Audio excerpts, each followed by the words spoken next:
Bonjour tout le monde, vous allez bien? Oui, bienvenue à l'Église 180. Je m'appelle David, je suis pasteur de l'Église. Bienvenue si vous nous visitez pour la première fois. Je suis content de vous accueillir. J'espère que vous êtes à votre aise, que vous allez avoir le privilège d'entendre parler. Je dis le privilège, pas parce que c'est moi qui parle, mais plutôt entendre parler de Jésus, celui qui nous passionne en Église, celui qu'on présente à travers la série que vous venez de voir. Royaume, cette série qu'on a commencée la semaine passée et qu'on continue aujourd'hui, la vision du monde selon Jésus. Quelle est sa vision concernant les différents aspects de notre vie sur Terre? On en a fait l'introduction la semaine passée et la série est basée sur un sermon populaire, un sermon qui est très connu de la Bible. Et puis même si vous n'êtes pas croyant, vous êtes en train dans une démarche de vouloir en savoir plus sur Dieu, vous avez probablement entendu de ces paroles que Jésus a dites sur le sermon sur la montagne, auxquelles on a fait référence, par exemple, d'aimer ses ennemis, de tendre l'autre joue. Alors, des trucs comme ça qu'on entend, qu'on a vu à travers le sermon sur la montagne. Et aujourd'hui, on continue quelques versets de cette histoire qu'on a dans la Bible, de ce sermon que Jésus nous a laissé et qui nous emmène finalement à revoir comment est-ce que Jésus voyait notre monde et comment est-ce qu'il nous voit? Comment est-ce qu'il vous voit? Indépendamment de votre parcours avec Dieu, Dieu a un intérêt pour toi et un intérêt de faire connaissance. Dieu est un Dieu de relation, un Dieu authentique et il cherche à entrer en relation avec nous. Et dans cette relation-là, il nous interpelle pour qu'on puisse justement être ces enfants de Dieu qui vont finalement être utiles pour son royaume. Mais pour ça, il faut qu'on puisse avoir une vision transformée de notre propre royaume. J'aimerais qu'on prie tout simplement pour demander à Dieu qu'il puisse venir nous parler, chacun d'entre nous, qu'il puisse nous parler et mettre le doigt dans nos vies à l'endroit où il veut qu'on comprenne mieux, qu'on soit peut-être... qu'on fasse un pas de foi et qu'on puisse découvrir qu'est-ce que lui a à nous dire.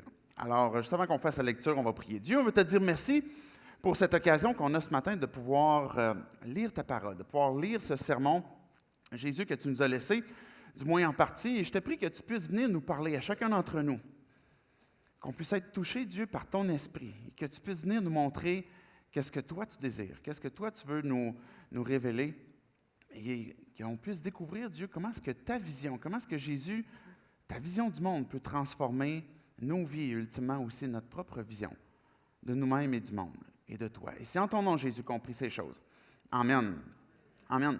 Sans plus tarder, je veux qu'on lise le texte pour qu'on puisse déjà avoir en tête qu'est-ce que Jésus va dire et ce sur quoi on va prendre le temps, du moins placer notre attention sur les choses que Jésus nous a dites. La semaine passée, on a commencé avec ce texte, ce verset que, dans le fond, Jésus nous interpelle à rechercher d'abord le royaume et sa justice. Et c'est le but de la série comme telle, quand on va parler du royaume, c'est qu'on veut découvrir de plus en plus qu'est-ce que ça veut dire. Concrètement, c'est quoi le royaume et la justice de Dieu. Donc, dans Matthieu 5, on va avoir, à partir du verset 13 jusqu'au verset 16, ce que Jésus a à nous dire.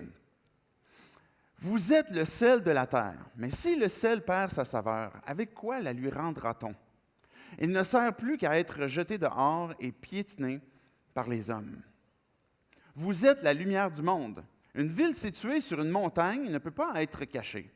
Et on n'allume pas non plus une lampe pour la mettre sous un seau, mais on la met sur son support et elle éclaire tous ceux qui sont dans la maison. Que de la même manière, votre lumière brille devant les hommes afin qu'ils voient votre belle manière d'agir et qu'ainsi ils célèbrent la gloire de votre Père céleste. Voici ces 3 versets que Jésus nous laisse ce matin, que Dieu veut nous interpeller avec ce sermon sur la montagne qu'il nous a laissé en nous disant que vous êtes le sel et vous êtes la lumière du monde. C'est peut-être une expression que vous avez entendue, mais Jésus va au tout début parler en disant « Vous êtes le sel du monde, vous êtes le sel de la terre », mais il peut arriver un problème avec le sel, comme avec la lumière. Avec le sel, qu'est-ce qu'on fait si le sel perd sa saveur? Qu'est-ce qu'on fait si la lumière, finalement, brille, mais qu'on finit que par mettre quelque chose par-dessus pour couvrir la lumière? Je ne sais pas si vous avez une passion, vous avez quelque chose qui vous interpelle, dans lequel vous aimez donner votre temps. Je me souviens, par exemple, quand j'ai commencé à jouer la guitare, au tout début, j'étais vraiment, là, ça ressemblait à n'importe quoi quand je commençais à jouer de la guitare. Il y avait trop de cordes sur ma guitare, même s'il y en avait 6.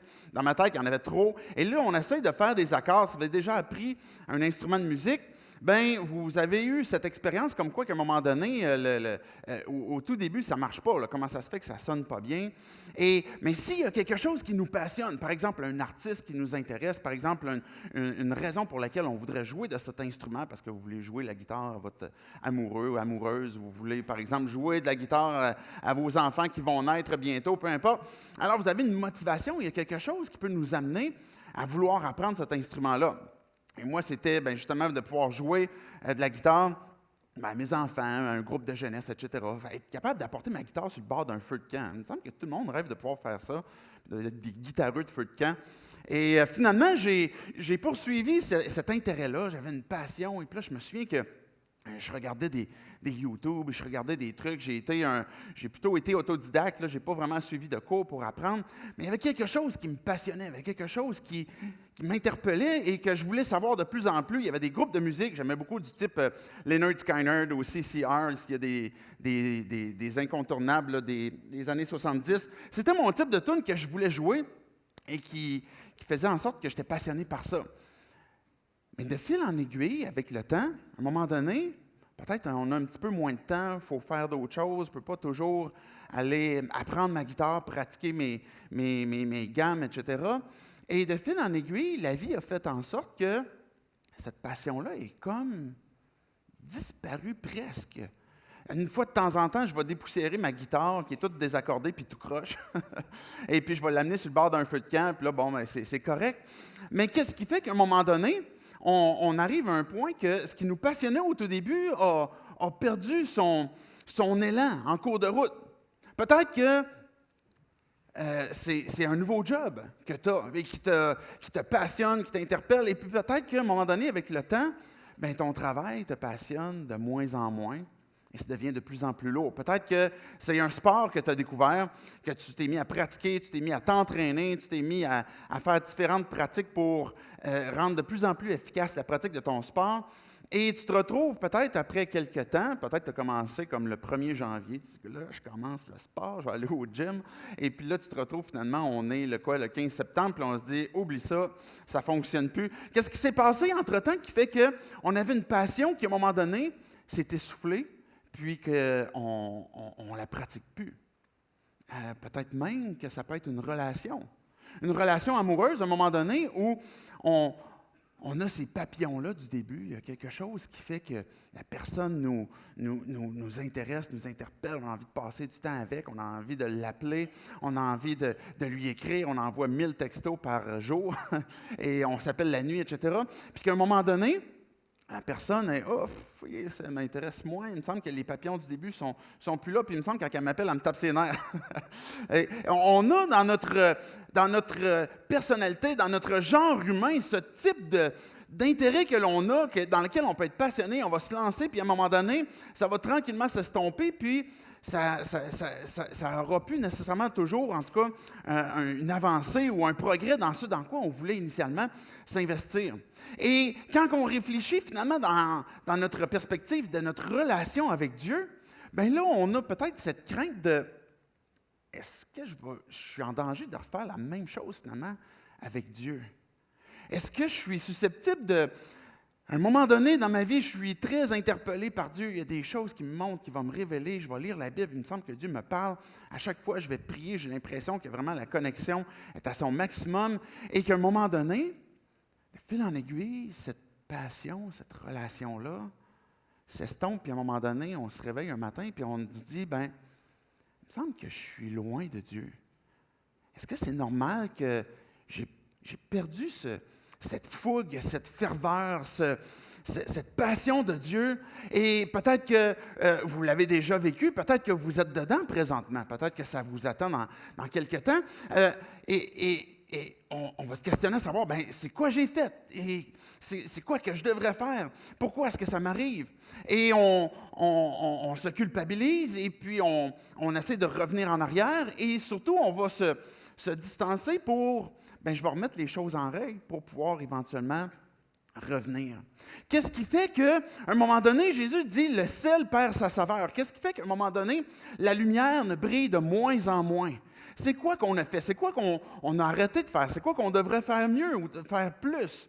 Et mais c'est la question qu'on se pose à travers le Sermon sur la montagne de qu'est-ce qu'on fait dans ce temps-là? Et quand on poursuit une passion, et que là, à un moment donné, on perd notre intérêt, on est tous soumis à comment est-ce qu'on appelle ça? Donc, ma femme en parle souvent, là. Des émotions. On est tous soumis à des émotions. Qui fait que je dis souvent la blague, moi, je suis comme d'humeur égale. Là, je suis toujours fâché. C'est pas vrai. On est soumis à un moment donné à ça me tente plus. J'ai plus le goût. Je suis fatigué ou j'ai envie de faire autre chose. Qu'est-ce qu'on fait dans ce moment-là? Ou qu'est-ce qu'on fait si on réalise que déjà au point présentement où on est, notre élan pour Dieu s'est ralenti? Je vais prendre le temps d'expliquer rapidement qu'est-ce que le texte dit. Qu'est-ce que Jésus il veut dire à travers ce texte-là? Le sel et la lumière est quelque chose d'extrêmement important, surtout à l'époque où Jésus en parle. Et pour nous, des fois, on va perdre un peu le sens et l'importance qu'il y a derrière, par exemple, le sel et la lumière. Aujourd'hui, on entre d'une chambre, vous trouvez qu'il fait noir, clic, on allume, puis c'est pas long, là. C'est l'histoire d'un coup de doigt, là, et puis c'est allumé. Je suis déjà allé, par exemple, dans un pays défavorisé où il n'y avait pas l'électricité.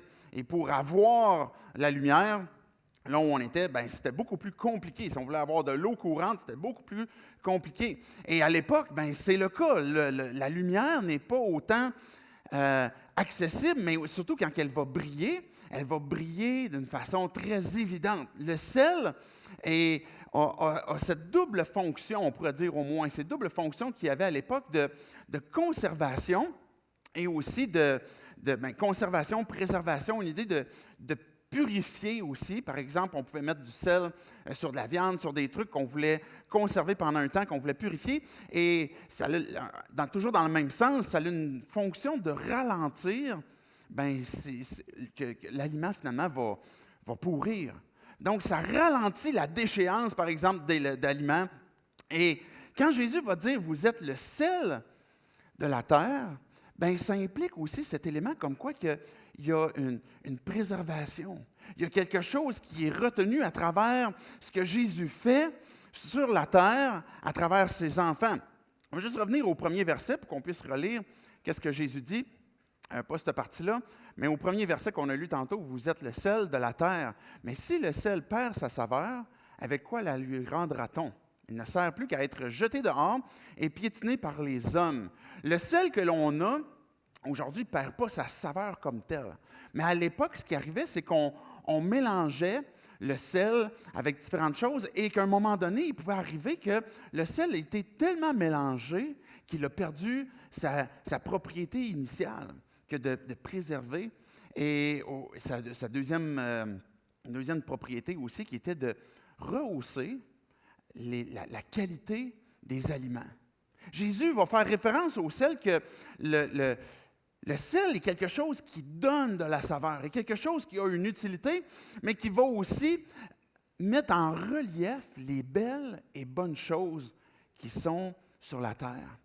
Et quand Jésus nous interpelle en disant, ben, vous êtes le sel de la terre. On va voir dans quelques instants à qui il s'adresse quand il dit ça, mais quand ça nous concerne, si ça nous concerne cette idée comme quoi qu'on est le sel de la terre, bien, la fonction des enfants de Dieu, c'est de relever justement, de rehausser la qualité et la beauté des choses qui sont sur la terre. Imaginez, vous allez à une épluchette de blé d'Inde, ça s'en vient, je pense même que ça a commencé un peu, et il n'y a pas de sel pour le blé d'Inde.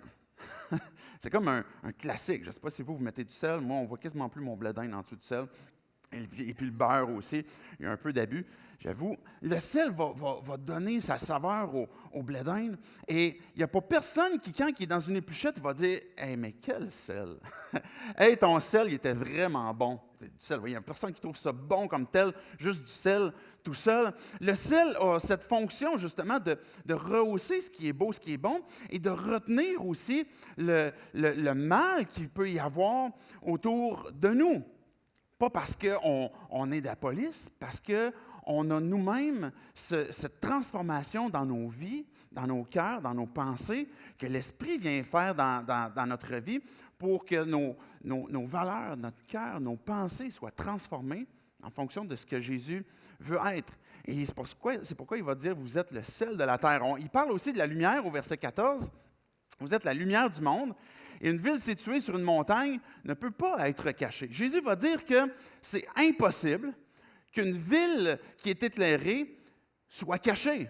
On ne peut pas faire ça. C'est même incompréhensible. C'est dans une impossibilité, comme quoi une ville qui est illuminée sur une montagne, arrive la soirée, la nuit, mais on va la voir.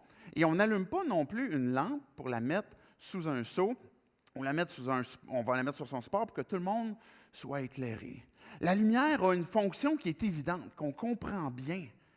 Que quand on est dans un endroit qui est ténébreux, je ne sais pas si ça vous est déjà arrivé, dans un endroit où il n'y a même plus comme un petit faisceau de lumière, là. Il n'y a plus rien, là. C'est comme blackout total. Et qu'on allume la lumière. Mais tout d'un coup, on voit comment est-ce que justement c'est ténébreux et on voit l'effet de la lumière qui va révéler dans nos vies ce qui est finalement autour de nous.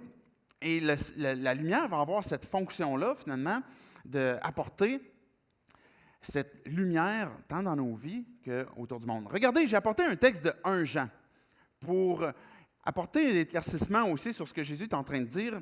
On peut comprendre que Jean, qui était l'apôtre, un apôtre que Jésus suivait, qui suivait Jésus plutôt, il nous a laissé ce texte-là dans 1 Jean 2, versets 15 à 17. Il va dire « N'aimez pas le monde ». Je vais juste apporter une précision ici. Allez pas comme dire « Maintenant, j'haïs tout le monde, j'aime pas le monde ». Cette idée de « N'aimez pas le monde » va être précisée dans la suite du texte. Mais puis c'est Jean lui-même qui va dire, le texte, un des versets les plus populaires, que Dieu a tellement aimé le monde qu'il a donné son Fils unique. Il y a une connotation ici dans le mot « monde » où on comprend que c'est le royaume humain dans lequel nous avons nos règles, nous avons nos valeurs, nous avons notre propre recherche, notre propre roi qui est nous-mêmes finalement. Et ce monde-là correspond à notre royaume. Et Jean va dire, n'aimez pas le monde, ni ce qui est dans le monde. Parce que si quelqu'un aime le monde, l'amour du Père n'est pas en lui. Il y a un conflit entre ce que Dieu aime et ce que nous chérissons, ce que nous décidons d'aimer. En effet, tout ce qui est dans le monde, la convoitise qui est dans l'homme, la convoitise des yeux et l'orgueil dû aux richesses, vient non du Père, mais du monde. Or, le monde passe et la convoitise aussi, mais celui qui fait la volonté de Dieu demeure éternellement. Ce que ce texte-là nous révèle, c'est que ce qu'il y a dans le monde et qui nous emmène à ce que Jésus nous dit, vous êtes le sel de la terre, la lumière du monde. Mais il y a quelque chose qui fait que quand on a placé notre foi en Dieu, il y a quelque chose qui est transformé dans nos vies et c'est quoi qu'on va aimer? C'est quoi qu'on va chérir? Les 2 plus grands commandements que Jésus a résumés, aime Dieu, aime ton prochain, et d'abord et avant tout, ce qui nous emmène à être transformés et avoir une nouvelle perception, une nouvelle vision du monde, de quoi est caractérisé le royaume des hommes, mon royaume, la convoitise, les désirs qui sont dans l'homme. Même Jacques, le frère de Jésus, va parler des passions qui sont dans nos corps, dans nos membres, dans notre cœur, qui font la guerre à l'âme. Il y a des désirs qui sont là. Que quand on prend le temps de réfléchir, on comprend qu'ils nous détruisent. De ces désirs qui ne nous emmènent pas à bâtir un royaume qui devient encore plus beau et plus grand, mais qui finalement nous emmène à se détruire nous-mêmes. La convoitise des yeux, les choses que je vois et que je désire et que je continue d'alimenter.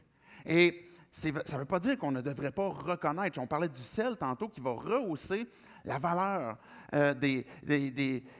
les choses que l'on voit dans notre monde, où ce qu'on voit l'empreinte du Créateur, où ce qu'on voit où Dieu est présent, puis qu'on peut relever, puis qu'on peut encourager et fortifier. Mais en même temps, il y a ce côté contraire où ce que quand on parle de convoitise des yeux, c'est quelque chose qu'on désire satisfaire dans quelque chose qu'on regarde et qu'on alimente continuellement. On a déjà parlé de la tentation. La tentation comme telle n'est pas péché. Mais la tentation, quand on y reste soumis pendant une certaine période de temps, puis généralement, ce n'est pas très long, bien, arrive la convoitise. Et c'est là que le péché commence à nous détruire.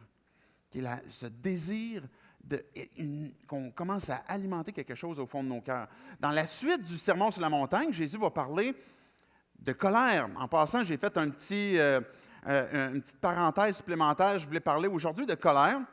Et puis, je trouvais que je me sentais un peu trop concerné. Fait que j'ai reporté ça la semaine prochaine.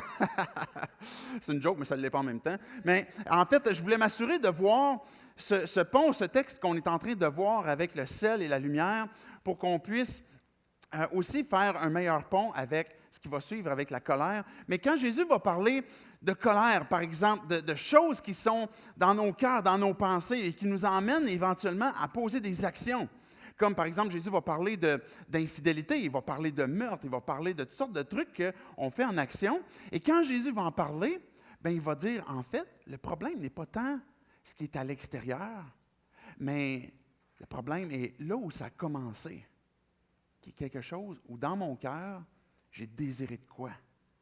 Et c'est là que le problème commence.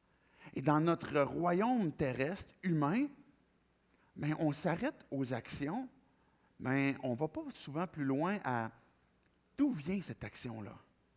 La convoitise des yeux et l'orgueil dû aux richesses, la soif de posséder, le désir de vouloir plus, le désir que de vouloir créer une sécurité, vouloir créer une autosuffisance, créer une supériorité, et qui est l'orgueil finalement lié aux richesses. Et ces choses-là ne viennent pas du Père, mais finalement de notre royaume, du monde. Alors, quand que Jésus va parler, vous êtes le sel de la terre, vous êtes la lumière du monde, il va nous interpeller à ce qu'il y a quelque chose qui doit être cohérent. Il y a quelque chose qui doit être authentique. Et que le sel va exercer sa propriété, et comme la lumière aussi va exercer sa propriété, qu'il y a quelque chose qui va découler de soi. Maintenant, ça veut dire quoi? Vous êtes la lumière du monde. Jésus va dire plus tard dans l'Évangile de Jean, « Je suis la lumière du monde ». Jésus va parler de lui comme étant la source de la lumière.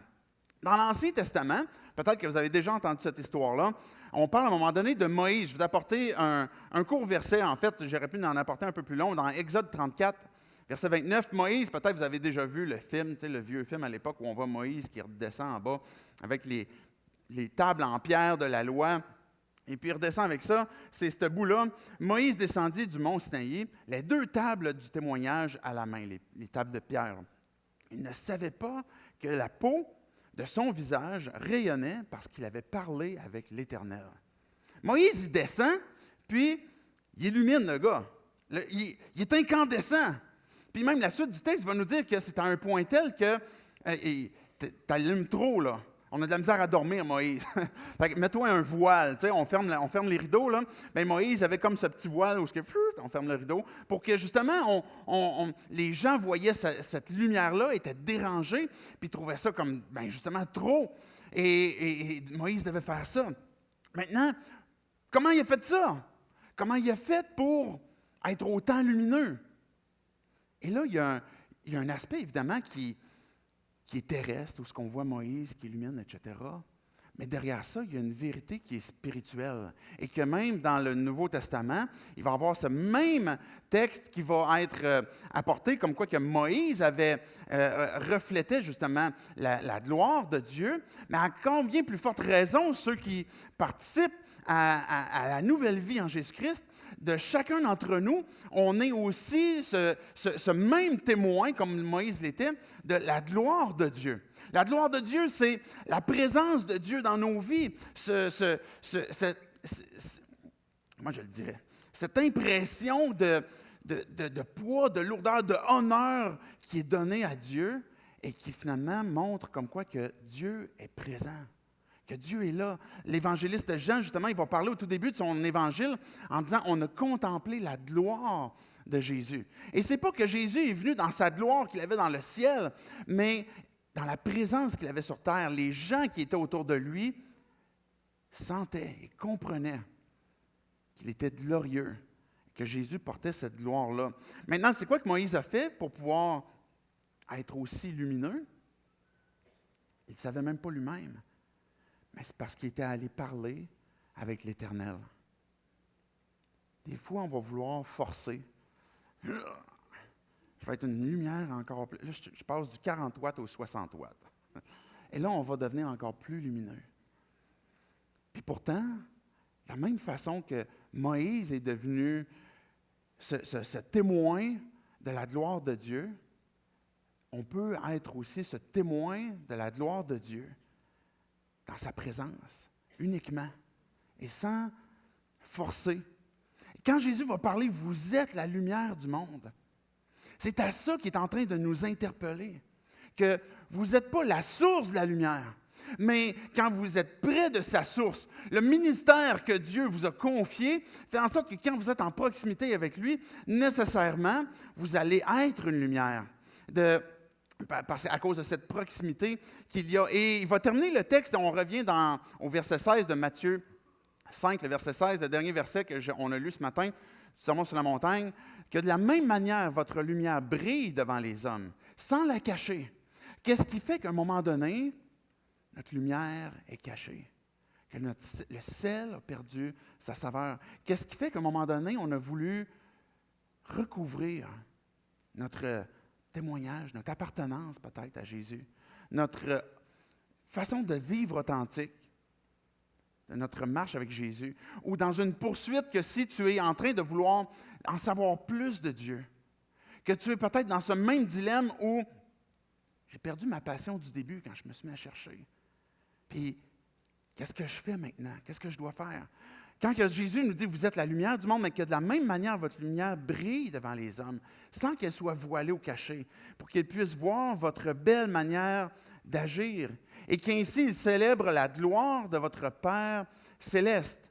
Ce que Jésus est en train de dire, c'est que la lumière qui brille a pour but de faire en sorte qu'on puisse voir de vous votre belle manière d'agir. Et il y a plusieurs mouvements chrétiens, il y a plusieurs églises, il y a plusieurs croyants qui pensent que pour montrer qu'on est croyant, il faut qu'on change des choses d'extérieur. Il faut qu'on arrête de porter tel type de vêtements, il faut qu'on arrête de fréquenter certains lieux, il faut qu'on arrête de dire certaines paroles. Il y a des choses vraies là-dedans. Mais quand on se limite à ça, bien, ça fait en sorte qu'à un moment donné, ça devient lourd, ça devient pesant, ça ne fait plus de sens comme tel. Qu'est-ce qui fait qu'un croyant est différent? Jésus va parler d'une façon authentique de vivre qui fait en sorte qu'on peut voir la belle manière d'agir. Jésus va parler, et je vais revenir rapidement tantôt, sur les béatitudes qu'on a vues la semaine passée, et que heureux si vous êtes persécutés. Mais comment ça se fait? Comment ça se fait heureux si je suis persécuté? Et Jésus va dire, mais si vous êtes persécuté à cause de moi, pas parce que tu es constamment en train de blaster le monde sur Facebook ou dans ton entourage parce qu'ils font tel type de comportement ou tel type de choses ou parce que tel type de paroles. Jésus est en train de dire, la lumière qui brille, c'est une façon de vivre qui est inspirée par notre Sauveur, par notre Seigneur, de la même façon que Jésus l'a vécu. Et que ça devient évident pour les gens autour de nous. Et qu'il y a un deuxième but qu'il y a, et pour que les gens qui voient votre belle manière d'agir puissent glorifier Dieu. Dire la lumière que je vois briller sur ton visage. Je comprends qu'il y a quelque chose qui ne vient pas de ce royaume-ci, qui ne vient pas du monde actuel. Parce qu'on comprend bien, qu'on soit croyant ou qu'on ne soit pas croyant, on comprend qu'à un moment donné, quand on ne fait qu'alimenter ce que notre cœur désire, bien, un jour ou l'autre, on finit que par se détruire. Mais cette transformation que Jésus fait dans nos vies, qui fait qu'on devient ce témoin, ou quand on est en proximité avec Dieu, bien, la vie de Jésus-Christ transparaît à travers nous, bien, c'est parce que notre vie, nos valeurs vont avoir été transformées. Notre façon de penser va l'être de façon aussi progressive. Mais pourquoi?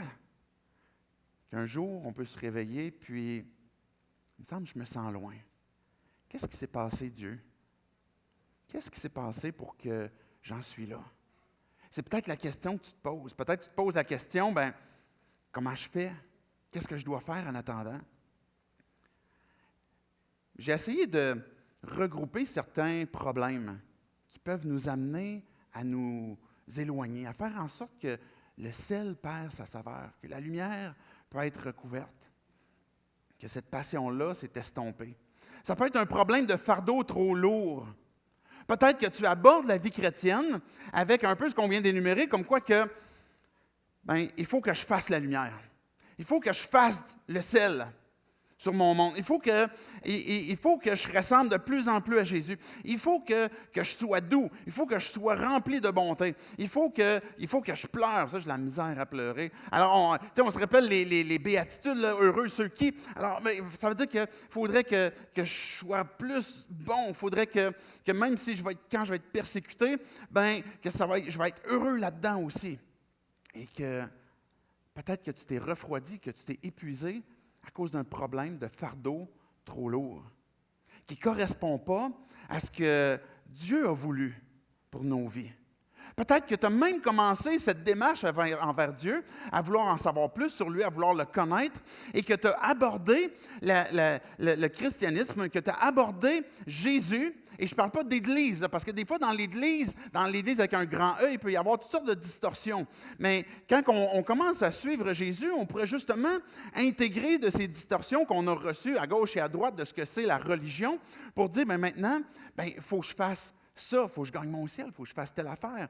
Et que, à un moment donné, tu te dis, c'est trop lourd, comment est-ce que je fais? Comment je fais pour avoir la foi?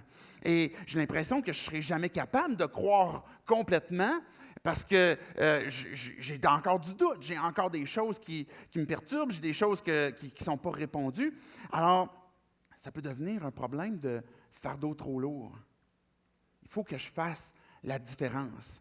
On voit beaucoup de croyants qui cherchent, et on va tous quelque part chercher peut-être à faire ça, à se démarquer de par une différence humaine. Et c'est encore lié à un problème de fardeau trop lourd. Peut-être un autre problème, c'est un problème d'isolement. Peut-être que tu suis en ligne présentement, peut-être que tu écoutes le podcast, peut-être que tu es ici ce matin et que tu n'as pas beaucoup de relations avec des gens qui partagent la même foi que toi. Et ça peut devenir une difficulté. Comment savoir si ce que je vis est normal? Comment savoir si j'ai un doute sur telle question? Comment est-ce que d'autres y ont répondu?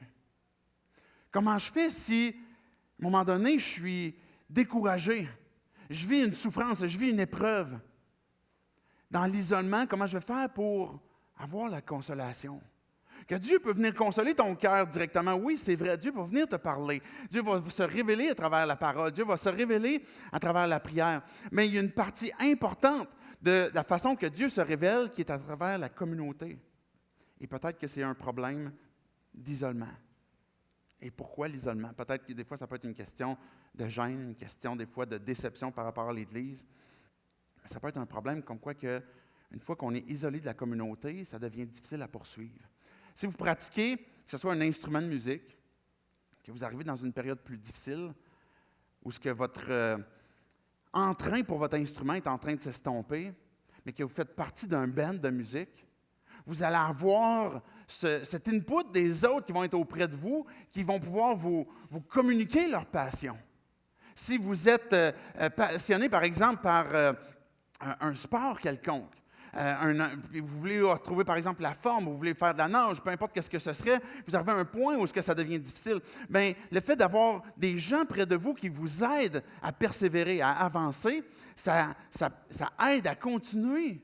Dans un moment où, quand on est soumis à des émotions comme quoi que ça ne me tente plus, je suis découragé, je suis fatigué, il me semble que ça devient plus lourd, mais l'effet de la communauté va pouvoir nous aider à persévérer. Mais dans l'isolement, ça peut devenir difficile. Ça peut être un autre problème aussi qui est une question de perspective. une perspective de qui est Dieu et qui je suis. Peut-être que, et des fois, on n'est pas toujours conscient de pourquoi est-ce qu'on s'est éloigné, pourquoi est-ce qu'on n'est plus dans une relation autant intime qu'on a déjà connue avec Dieu. Ça peut être une question comme quoi que j'ai l'impression que Dieu il est fâché après moi. Ou j'ai l'impression que Dieu m'a abandonné. Et qu'on va commencer à transposer sur Dieu nos propres émotions. Et qu'on a besoin d'une perspective de c'est quoi que Dieu il dit de lui-même. Si Dieu est amour, est-ce qu'il va arrêter à un moment donné d'aimer? Si Dieu est fidèle, est-ce qu'il va arrêter d'être fidèle avec toi? Si Dieu a dit que la condamnation de nos péchés, la punition des péchés est tombée sur son Fils et que tu as dit, Jésus, je place ma foi en toi parce que j'ai besoin d'être réconcilié avec toi. J'ai besoin d'être pardonné. Je veux être réconcilié avec toi, Père. Et que là, tu as compris comme quoi que quand Jésus est allé à la croix et qu'il a dit, tout est accompli, qu'il a porté ta dette, qu'il a porté ton fardeau, qu'il a porté ta condamnation et que par ta repentance, ce que tu dis, Dieu, je me tourne vers toi et par la foi, je saisis ce don que tu me donnes gratuitement, qui est la vie éternelle, mais une nouvelle vie va commencer. Et quand que Dieu me dit, quand que je te pardonne, tu es pardonné. Tu as la vie éternelle. Mais qu'est-ce qui maintenant peut venir enlever ça? Qu'est-ce qui fait que maintenant, comme je disais, que Dieu ne sera plus fidèle? Ou que Dieu ne dispensera plus sa grâce, ou ne va pas renouveler encore son pardon pour nous restaurer, à partir du moment qu'on est devenu ses enfants. C'est des fois un problème de perspective, comme quoi on va attribuer à Dieu, bien si moi, Dieu, j'avais agi comme ça envers toi, c'est sûr que j'aurais agi d'une façon que je me serais abandonné. J'aurais été en colère après moi-même. Et ce que Dieu nous révèle, c'est ce désir de nous restaurer, de nous intégrer. Et comme la parabole que Jésus nous a contée du Fils prodigue, mais la personne qui veut revenir et qui reconnaît comme quoi elle a besoin d'être restaurée, a besoin de retrouver sa passion. Mais qu'est-ce que le Père y fait dans cette parabole-là? Bien, il va au-devant de lui, il l'accueille et il lui remet cette bague pour lui rappeler tu es un héritier, tu es un enfant de Dieu. Oublie pas qui tu es. Tu as perdu ta perspective. Parce que le gars, il revenait et il disait, je veux juste être un serviteur. Puis non, tu es mon fils. Et quand on a ce problème de perspective, on a besoin de se rappeler c'est qui que Dieu est. Et qu'est-ce qu'il fait dans ma vie? Et qu'est-ce qu'il transforme dans ma vie? Et quand que Jésus va dire, vous êtes le sel de la terre, vous êtes la lumière du monde, ce n'est pas une question que faut que tu fasses le sel, faut que tu fasses la lumière. Il est en train de déclarer ce que tu es. Est-ce que vous me suivez? Tu es le sel de la terre. Tu es la lumière du monde. Et ça fait partie de cette identité que Dieu te donne et que c'est lui la source maintenant. Quand Jésus va dire « Heureux ceux qui reconnaissent leur culpabilité, qui vont reconnaître, par exemple, qu'ils sont en pauvreté spirituelle, qu'on est en faillite spirituelle. » Bien, heureux pourquoi? Parce que Jésus a accepté de porter notre dette. Et que c'est la raison pour laquelle maintenant on peut être spirituellement riche, qu'on va être héritier de la terre, qu'on est héritier avec Dieu aussi. Donc, quand que Dieu nous dit, vous êtes le sel de la terre, vous êtes la lumière du monde, ce n'est pas une question de, comme je disais tantôt, où est-ce qu'on force encore plus, mais de se rappeler qui je suis, qui Dieu est, c'est quoi cette identité qu'il m'a donnée. Et que dans un moment où on est peut-être découragé de nous-mêmes, ou qu'on est fatigué, ou qu'on a perdu notre passion, mais il y a un retour à faire de dire, « OK, Dieu, voici ce que tu es. Et je veux continuer. Je veux continuer de me souvenir dans mon cœur, dans mes pensées, qui tu es, ce Dieu d'amour, ce Dieu qui m'a pardonné, ce Dieu qui veut m'utiliser aussi pour faire avancer son royaume. Et qu'on a besoin tout simplement de s'abandonner à lui. Et que notre problème numéro 1, finalement, c'est qu'on a peut-être perdu la compréhension de ce que c'est l'amour de Dieu et de qui nous sommes aussi devant lui. Et que dans un moment peut-être de fatigue ou d'épuisement, mais rappelle-toi qui Dieu est. Rappelle-toi qu'est-ce qu'il fait de toi. Et que si tu es dans une période où tu es à la recherche de Dieu ou que tu veux en savoir plus de lui, bien Dieu t'invite d'abord et avant tout à être réconcilié avec lui par le sacrifice que Jésus a fait pour que ton état puisse être transformé. Que ceux qui sont en Jésus-Christ, il n'y a plus aucune condamnation. Et c'est cette invitation que Dieu nous fait, que Dieu t'a fait ce matin. Si tu n'as jamais placé ta foi en lui. De dire, Dieu, je viens à toi parce que je ne peux pas être réconcilié à cause du mal que je fais, à cause de mon royaume, à cause de ma convoitise des hommes, ma convoitise des yeux, à cause de mes désirs orgueilleux des richesses. Et je comprends, Dieu, que ce mal est injuste face à toi. Et que Dieu, quand tu m'as donné ton Fils Jésus, ben, je comprends que je peux obtenir justice, que si tu as faim et soif d'une justice complète et absolue pour ta vie, c'est que tu viens devant lui pour lui dire « Pardon ». Et pardonne-moi, Père. Et de recevoir cette justice que Jésus donne, parce qu'il est mort à la croix pour nous donner cette justice-là. Et que si tu as déjà placé ta foi, de rappeler de ça, de ce moment où Jésus t'a sauvé, que Dieu t'a invité à le suivre. On va voir dans quelques instants, dans tout le premier chant, ce qu'on appelle la table du Seigneur, la communion. Et la table du Seigneur, la communion, est un moment où on a l'occasion justement, en communauté, de faire le point avec Dieu. Et de dire, Dieu, je veux retrouver mon premier amour. Je veux retrouver mon ardeur. Je veux retrouver mon zèle. Mais je veux me souvenir d'abord de toi. Je veux me souvenir d'abord de qui tu es. Que quand Jésus, tu dis, je suis le sel de la terre, la lumière du monde, ce n'est pas à cause de ma performance, ce n'est pas à cause que je fais une bonne job, c'est à cause de cette identité que tu m'as donnée. Et quand vous allez venir en avant, vous pouvez prendre une coupe, prendre un craquelin, retourner à vos places, la louange va se faire et je vous invite à prendre le temps d'écouter Dieu, de méditer Dieu. Vous n'êtes pas obligé, si vous êtes mal à l'aise de venir en avant, vous n'êtes pas à ce point-ci, parce que vous dites, je ne suis pas sûr d'être complètement croyante, puis de prendre ce pas-là, vous pouvez rester à vos places, puis continuer de réfléchir, méditer. Si tu as placé ta foi en Jésus, bien, je t'invite à le faire pendant ce chant, et qu'en retournant à ta place, mais que tu prennes le temps d'écouter. Même si tu es dans une période où tu te dis, hey, moi je suis dans une période de passion actuellement avec Dieu, prends le temps d'écouter. Peut-être que Dieu a une mise en garde à donner. Et cette première étape, c'est de Dieu, qu'est-ce que tu cibles dans mon cœur? Des fois, on s'arrête beaucoup au comportement. À la façon que Dieu procède, c'est que le comportement est toujours dans le but de ramener à qu'est-ce qu'il y a dans le cœur? Qu'est-ce qu'il y a? C'est quoi cette racine? Et puis après ça, après prendre le temps d'écouter, mais de simplement confesser. Dans ton cœur, dans tes pensées. Confesser, peut-être c'est un manque de foi. Peut-être c'est une peur que tu as. Peut-être que c'est un endurcissement à quelque chose où ce que tu... Dieu, je ne suis pas prêt à abandonner ça. Il y a quelque chose que j'ai envie de vivre et puis que je sais que tu n'es pas d'accord. Mais dis-le, explique-lui ta lutte. Dis-lui ce dilemme que tu as. Simplement, de façon authentique. Dis-lui que tu as de la difficulté. S'il y a des mensonges qui sont sur ton cœur, que de problèmes de perspective, Dieu, je crois que de telles choses de toi, et je sais que ce n'est pas vrai, mais confesse-le. Confesse cette perspective, ces mensonges que tu as. Et ensuite, de rappeler la vérité. Dieu, tu es. Voici, Dieu, ce que tu as fait de moi. De t'approprier les choses que Dieu te donne. Tu n'as pas besoin de supplier longtemps pour demander le pardon de Dieu. Il vient le donner. Sa grâce, que Dieu t'interpelle à « Viens, je veux te donner ma faveur, je veux t'aider, je veux être présent, je veux te donner ma bonté, je veux t'accueillir, je veux te restaurer. » Et de demander à Dieu, « Dieu, j'ai l'impression de ne pas être capable. » Bien, dis-lui, « Dieu, viens créer en moi le vouloir et le faire. Viens créer en moi le vouloir et le faire. » Et que de dire après ça, de prendre cet engagement, de dire, je te suis Jésus, et je renouvelle ma marche avec toi, et je veux persévérer. Je veux qu'on puisse prier en terminant. Seigneur Jésus, on veut te dire merci encore pour ce texte, ces paroles que tu nous as laissées. Tu nous dis, vous êtes le sel de la terre, la lumière du monde. Dieu, c'est toi qui es cette source de lumière, c'est toi qui fais cette différence. C'est toi qui nous donnes cette identité. C'est toi qui transformes nos cœurs et nos pensées.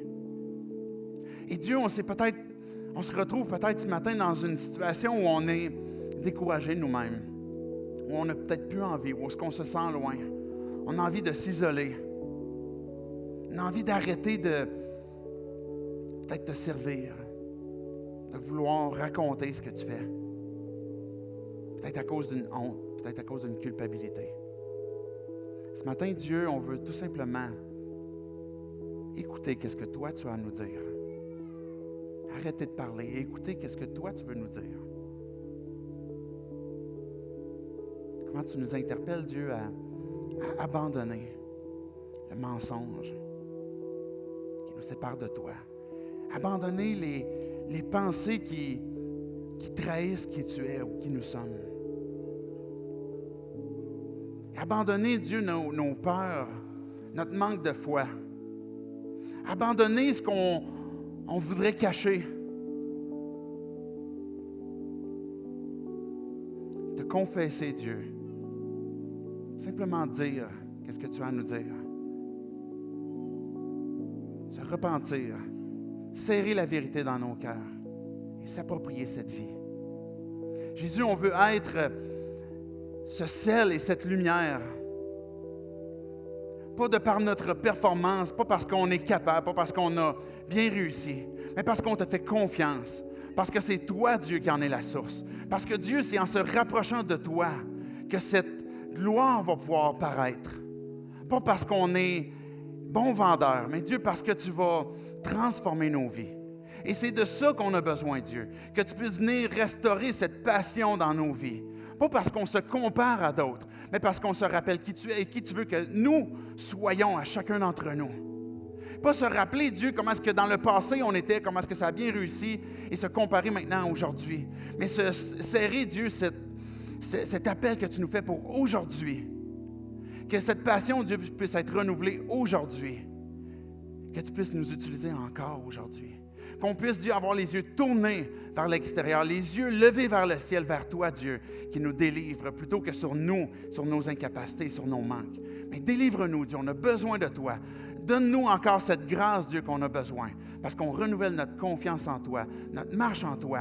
Et que Dieu, si on n'a jamais placé notre foi en toi, mais qu'on veut ce matin prendre cette décision de dire qu'on veut te faire confiance, qu'on a besoin que tu puisses nous réconcilier. Que cette dette que l'on a avec toi, que le mal que l'on fait, que tu puisses nous le pardonner et fais de nous tes enfants, pour qu'on puisse vivre cette nouvelle vie et cette nouvelle vision du monde que tu as pourvu pour nous, Jésus, selon ton royaume. Et c'est en ton nom qu'on prie. Amen.